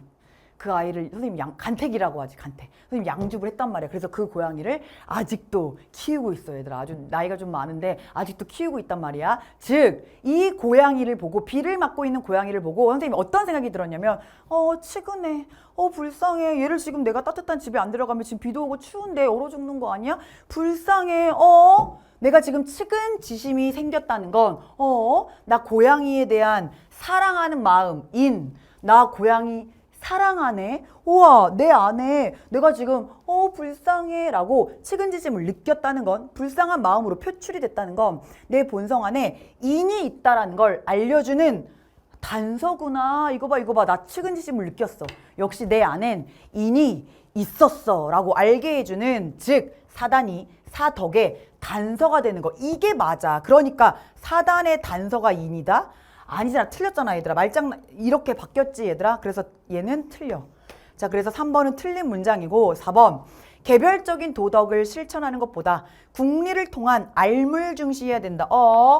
주자가 말했는데 실천이 있고 알미 있어. 뭐가 먼저예요? 라고 물어보면 선지 후행. 자, 알미 먼저고 실천이 다음이지만 뭐가 더 중요해요? 라고 물어보면 지경 행중. 알미 가볍고 행동이 중요하다라고 얘기했으니까 얘도 틀렸고. 자, 그 다음 5번. 자, 갑과 을 진정한 알물 실현하는, 자, 진지라고 써있네. 진정한 알물 실현하는 수양인 치지를 이루어야 하는 거. 얘들아, 경물 치지는 이 둘의 무슨 점이야? 공통점인 건 맞지. 정답은 그래서 5번이야. 물론 경물 치지의 구체적인 내용은 달라. 그 내용은 선생님의 개념의 별로 확인해야 돼. 정답은 5번 체크하면 돼. 자, 넘어가 보자. 16번 동양의 불교 사상가 갑, 을의 입장으로 적절한 것만 한번 보기 위해서 찾아볼게. 자, 모든 것은 오직 식일 뿐이다. 오직 유자에다가 식을 썼네. 오직 유식. 자, 그래서 유식학파 세친. 자, 그 다음 을. 모든 것은 공하지 않은 것이 없다. 모든 것은 공하다. 하지만 그럼에도 불구하고 오직 식은 있다. 이러면 유식학파고, 모든 것은 공하다로 끝냈으면 실은 중간학파. 용수. 하지만 이 둘의 공통점은 자성이라고 하는 건 없다는 거지. 이 자성이라는 개념을 실체의 개념으로 쓰고, 우리 불교에서는 실체는 플러스야 마이너스야? 마이너스거든. 영원 고정 불변하는 자성이라고 하는 건 없다. 이게 둘의 공통점. 가자, 기억. 영원 불변에 나를 상정하는 자의식이라고 해봤자 이런 거 없어. 자성 지닌다 아니라고. 무자성. 자, 그래서 기억은 틀렸고, 니은. 세속에 오염된 의식을 전환하여 맑은 지혜를 얻어야 한다. 이 맑은 지혜가 참된 진리를 뜻하는 거니까 당연히 이건 얘기할 수 있고, 디귿. 인연의 화합에 의해 생겨난, 자, 을이야 중간합파. 자, 생겨난 사물은 임시적으로 존재한다. 그럼 인연생기설은 우리 석가모니 이래로 다 불교학자라면 믿는 내용이고, 그 인연생기설에 따르면 심지어 우리 인간도 우온, 색수상식의 우온, 집착의 5가지 무더기로 일시적으로 화합된 가화합이다라고 얘기하잖아. 자, 그래서 사물은 임시적으로, 일시적으로 존재하는 게 너무나 맞지. 그러니까 무자성이야. 실체가 없는 거 맞고. 리을. 갑과 을은 둘 다 공에 대한 올바른 인식을 통해 중도를 지향해야 하는 건 이 둘의 공통점. 왜? 이거 석가모니도, 자, 중도 얘기하고 있는 거 올바른 석가모니의 가르침이니까 당연히 공사상 얘기하면서 중도를 얘기하는 건 둘의 공통점. 정답은 5번 체크하면 돼. 자, 그럼 17번 문제 최고 오답률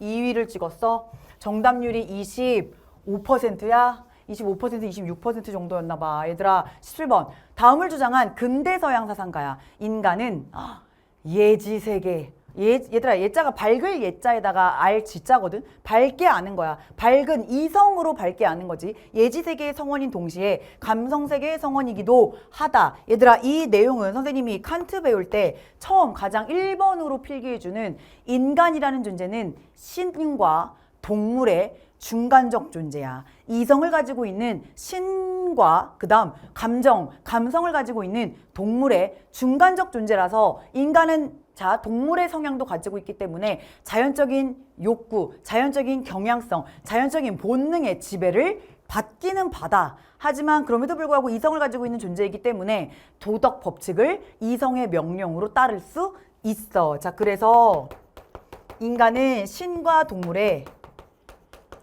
중간적 존재야.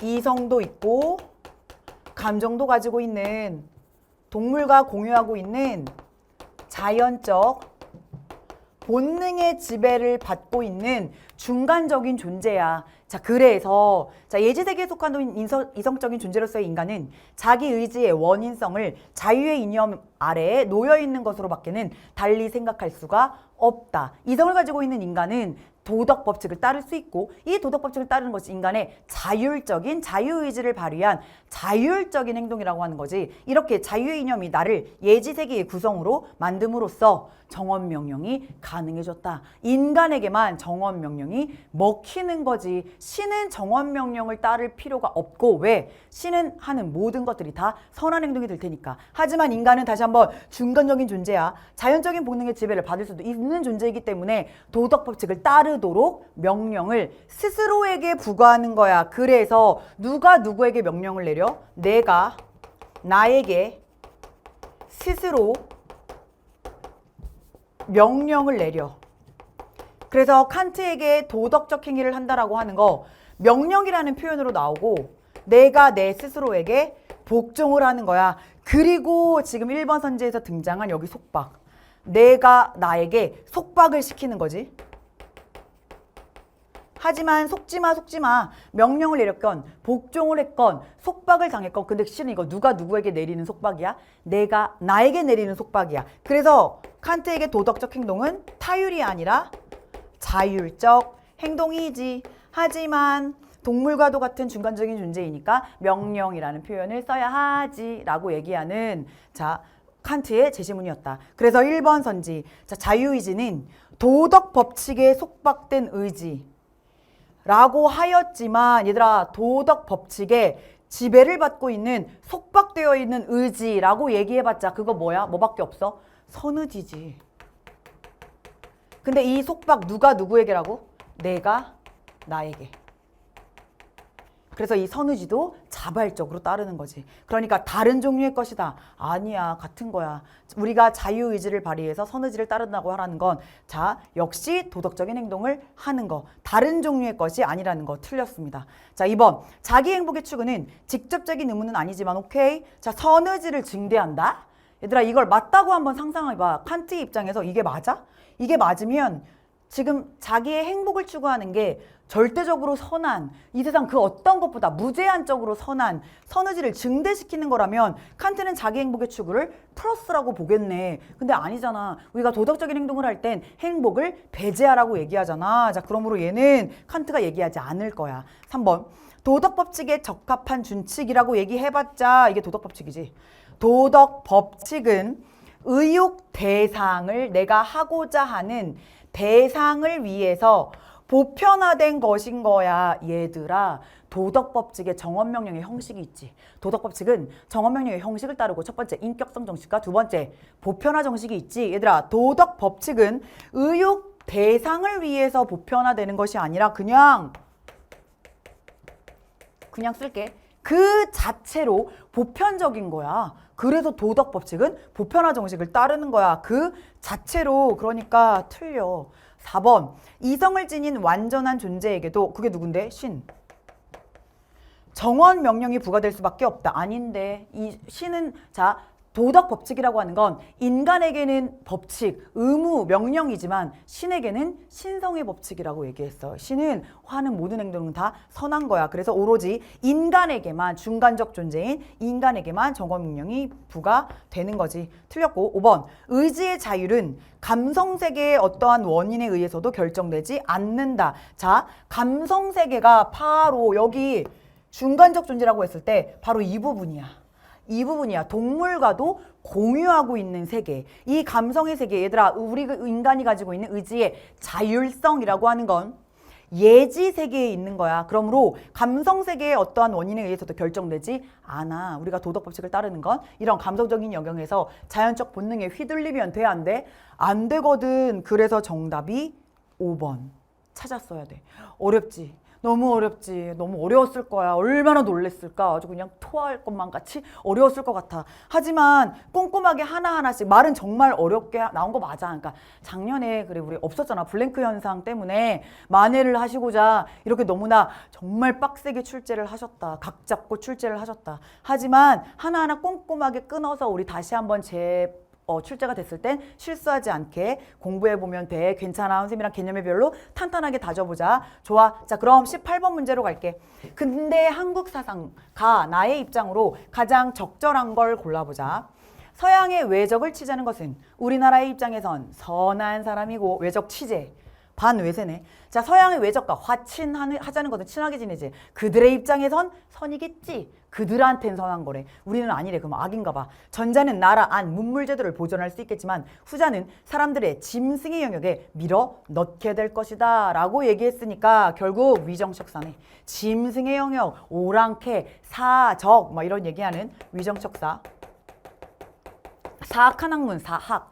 자, 위정척사고. 자, 그다음 우리의 돈은 한울림, 동학이네. 그러면 위정척사랑 동학이 붙었으니까 우리 공통점 먼저 쓰고 갈까? 자, 이 둘의 공통점을 보기 전에 우리 동학하면 무조건 6글자 떠올려줘. 동학은 반봉건, 반외세. 이게 시그니처야. 그리고 나머지 것들이랑 비교했을 때 위정척사가 이 둘 중에 어떤 특징을 공유할 수 있는지만 보면 돼. 얘들아, 위정척사, 우리의 것을 지키고 외세의 것들을 다 배척하는 거라서 이 둘의 공통점이 뭐예요? 라고 물어보면 이 둘의 공통점은 빨간색으로 쓰고 싶은 걸 반외세가 되겠네.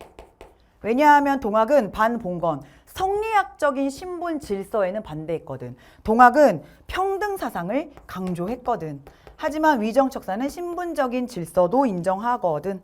자, 그러니까 얘만 공통점이고, 하지만 동학이 그렇다고 해서 모든 성리학 반대, 모든 유학의 개념 반대는 아니야. 뭐 오륜, 오상, 뭐 이런 것들의 좋은 덕목은 가져가는데 신분 질서에만 반대하는 거야, 반봉건. 왜냐면 평등 사상이니까. 가보자, 1번. 자, 위정척사는 민족을 중심으로 새로운 정체성을 세워 평등 사회를 구현해야 한다. 얘들아, 새롭게 등장한 신흥 민족 종교가 있습니다. 신흥 민족 종교 혹은 신흥 민족 사상이 있습니다. 이 신흥 민족 종교 사상, 우리 이런 것들이 세 가지거든. 첫 번째가 동학, 그 다음이 원불교, 그 다음이 증산교. 이렇게 1번 선지는 신흥 민족 종교에 대한 설명이야. 그래서 이건 가가 아니라 나가 얘기하는 거지. 위정척사는 반외세니까. 그리고 반봉건이 아니지. 평등사회를 구현해야 된다. 이런 말 안 하지. 자, 그래서 가는 1번 틀렸고.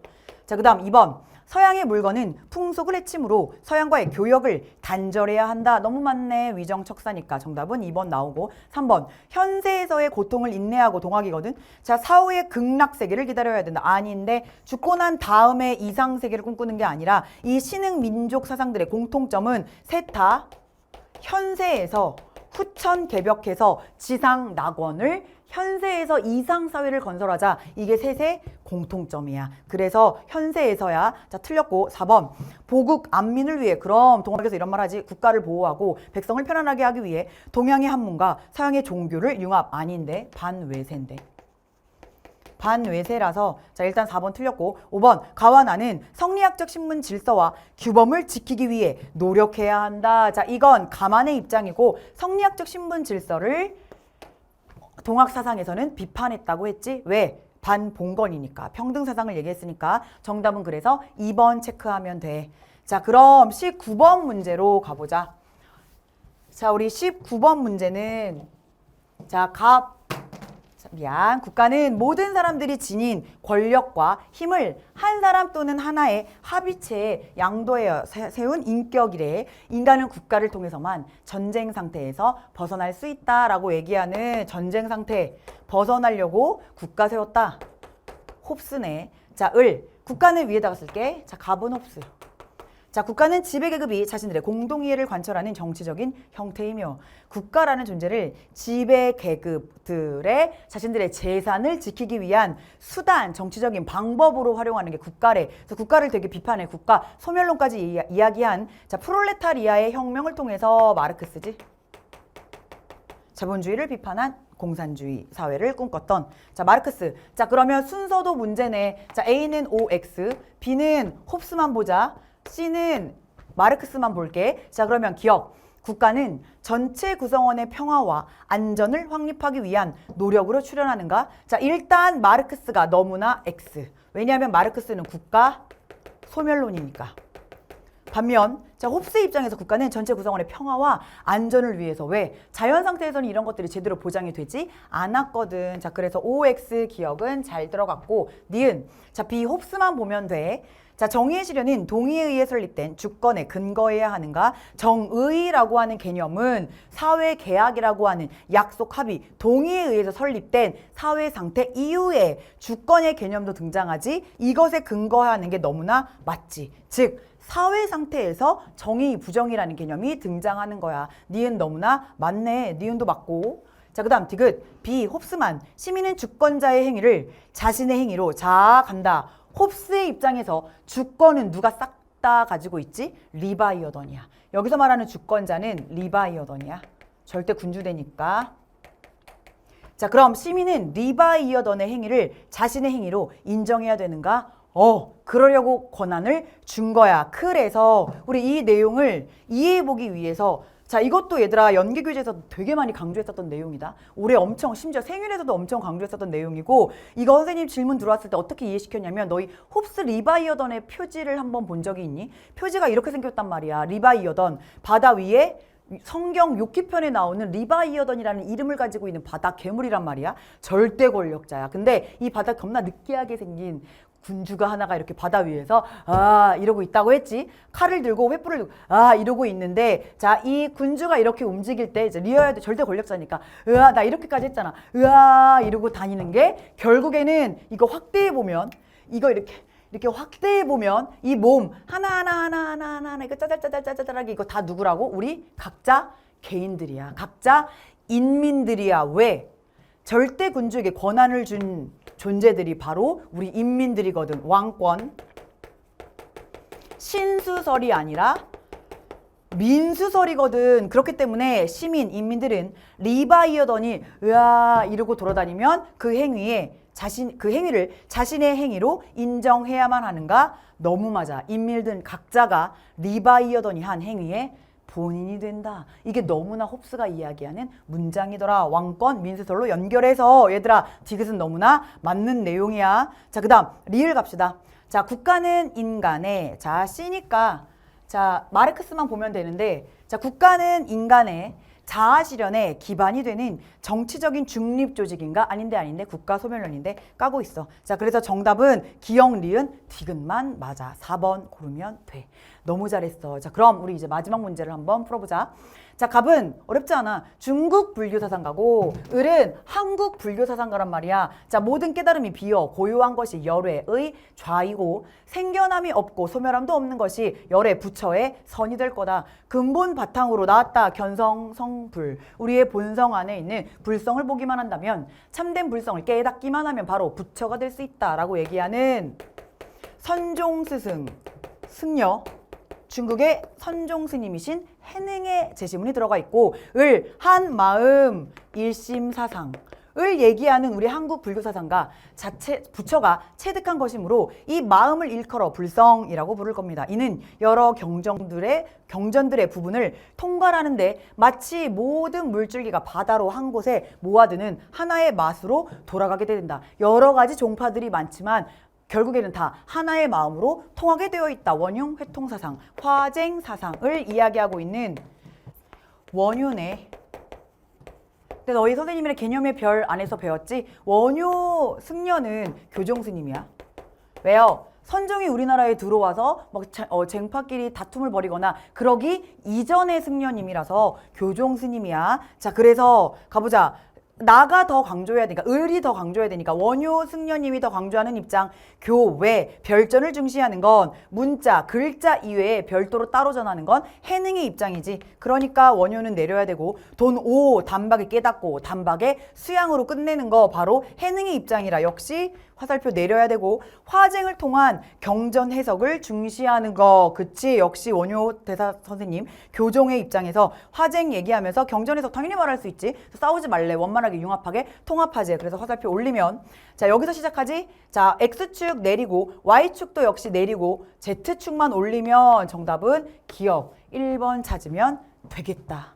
얘들아 너무나 고생 많았어. 자 그래서 너무나 힘들었던 너무나 어려웠던 우리 윤리와 사상 25학년도 수능 모든 전문항 해설을 선생님이랑 이렇게 해봤는데 풀면서 아 이런 뜻이었구나 너무 어렵다라고 느껴보는 친구들도 많았을 거야. 하지만 얘들아 그렇지 않아. 개념에 충실하고 다시 한번 얘기하지만 맥락을 정확하게 이해하고 훈련만 되어 있으면 어떤 낯선 선지가 나와도 아 이래서 이런 거구나 이거랑 연결해야 되는 거구나 이 사람이 이런 얘기했을 때 항상 나왔었던 건 이런 표현은 이거였지 이렇게 연결하는 훈련을 잘 하고 있으면 당연히 어렵게 출제돼도 높은 성적 달달한 변표까지 가져갈 수 있을 테니까 너무 스트레스 받지 말고 일단 수능을 마친 모든 친구들 정말 수고했다라고 격려하고 응원해주고 싶고 새롭게 2026학년들을 도를 맞이하고 있는 친구들은 선생님이랑 개념의 별로부터 시작돼서 우리 달달한 변표까지 가져갈 수 있게 새로운 출발을 같이 한번 해보도록 하자. 너무나 고생 많았어. 그럼 본 강의에서 다시 만나도록 할게. 안녕.